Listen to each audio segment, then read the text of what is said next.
Hi guys, this is Kian's 2 cents. If you are here because you are expecting something derogatory, some negative things, you think we are going to say something messy or something negative about that woman, then you are sorely mistaken. I suggest you leave.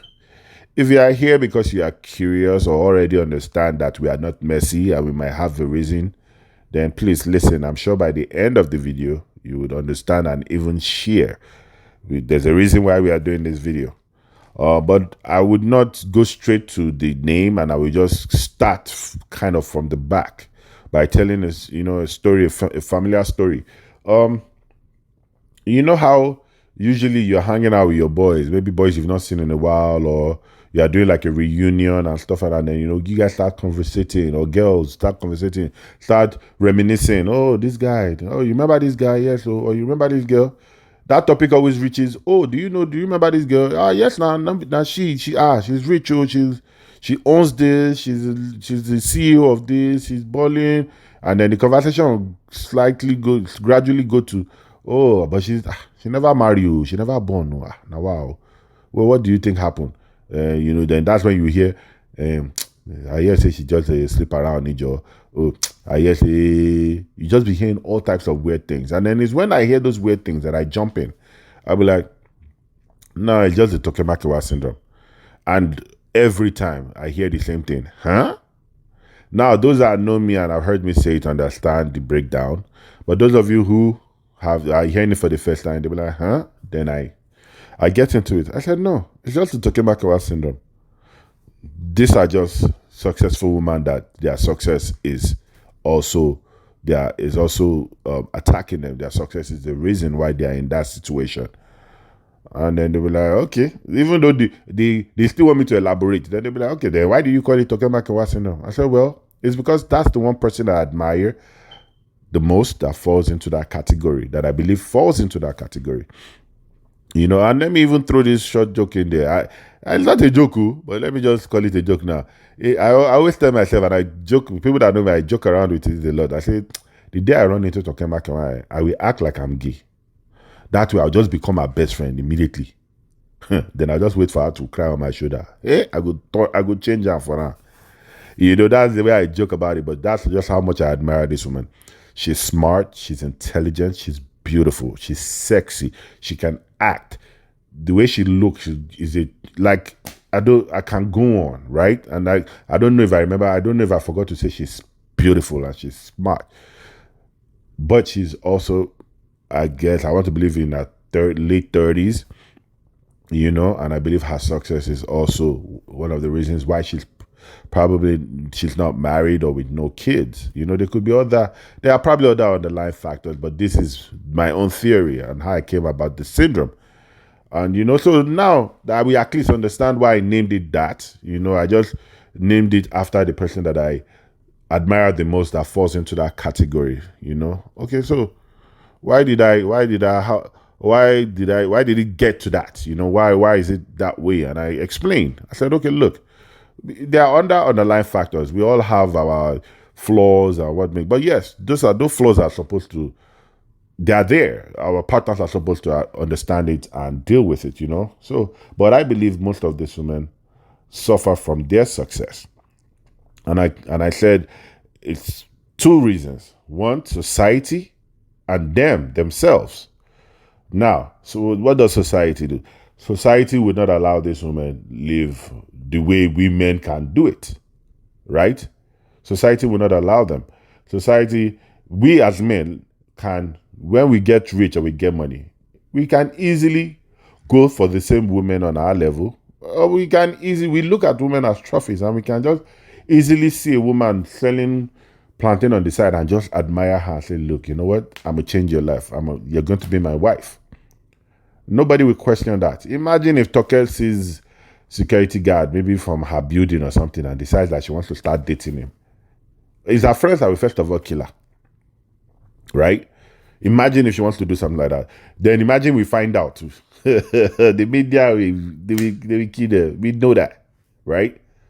So that's society. But also themselves, because regardless of all that society does, even they look at it that way, that they cannot see themselves dating below their means.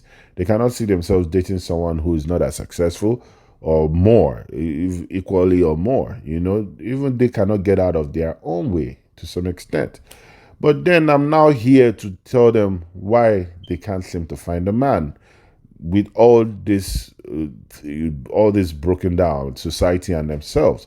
Is because, one, they are worried about what society will say, and two, they are what they are looking for is unrealistic. And I would explain. Let's continue with Toke Makinwa, right? She's she has millions. Let's leave it at that.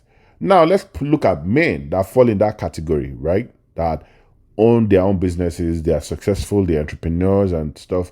Men that fall in that same category, or even better than Toke, are probably 20% in high environment. 10% of those men are married. Another 6-7% are old men who generational, have had money for a long time, right? Now, maybe a measly 3% fall in that category. Now, I said it earlier, those men don't mind dating their peers, but they don't have a problem also dating women below their peers. And then the disadvantage someone like a Toke Makinwa will have against maybe a bartender is, you can't call Toke Makinwa, depending. You can't just meet Toke Makinwa today and call her tomorrow and be telling her to come at 2 a.m. She too, she will look at you like, there's something wrong with you. But guess what? Before you text the bartender at 2 a.m. that, what are you doing? She has already started knocking on your front door.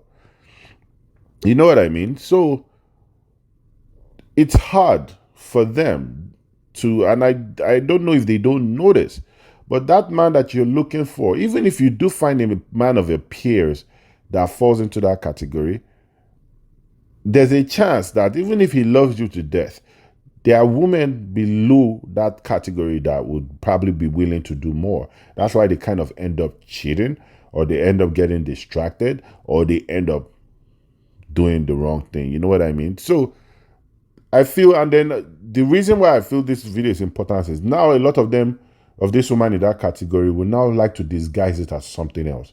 They will say things like men are not faithful, or they're the ones that will say things like I don't need a man, or they're the ones that will say things like, so many other things. But have you ever looked at those factors and say, okay, look, maybe try someone who's not on your level.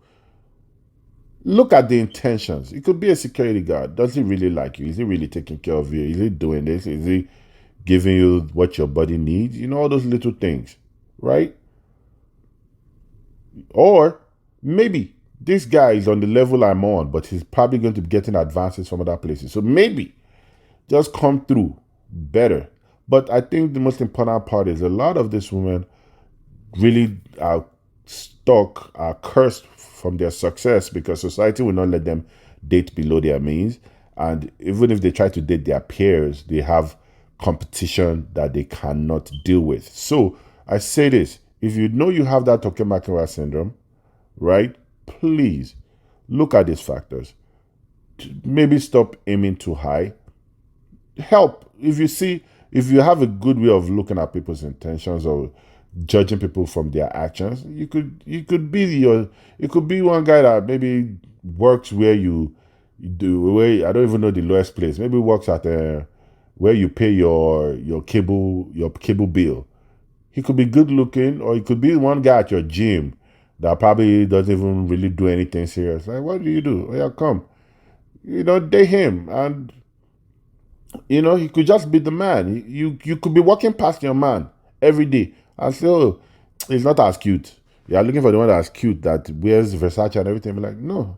Your boyfriend or your future husband might just be walking past you. This is one of the situations where you should try and act like the man. Not to try to be independent or trying to date 3 people. That's a story for another day. But the reason we are discussing this is because we feel our society is keeping a lot of our women single, not allowing them get married on time. They're stuck just because of their success. And hopefully this will just at least allow them realize that fuck standards, or ignore standards. As long as you are happy, don't care about what anybody says. Even if you do date, right, and you date someone below your means and he messes around, he doesn't see the opportunity, let him go. But at least society would know that, oh, you don't mind dating somebody that's not as successful as you. And then you'll be the same way you are filtering amongst the ones of your peers, you'll filter amongst the ones that are not your peer. And then you'll be able to, and then the one who is smart or sensible enough or who is your husband will come through. I mean, I would have stepped up, but I'm married with 2 daughters. But, all the best to those that suffer from that syndrome. Alright, thank you very much for watching, and we look forward to seeing you in our next video. If you haven't subscribed to this channel, please kindly do that now and click on the notification bell so that you would always get notifications when we drop our next videos.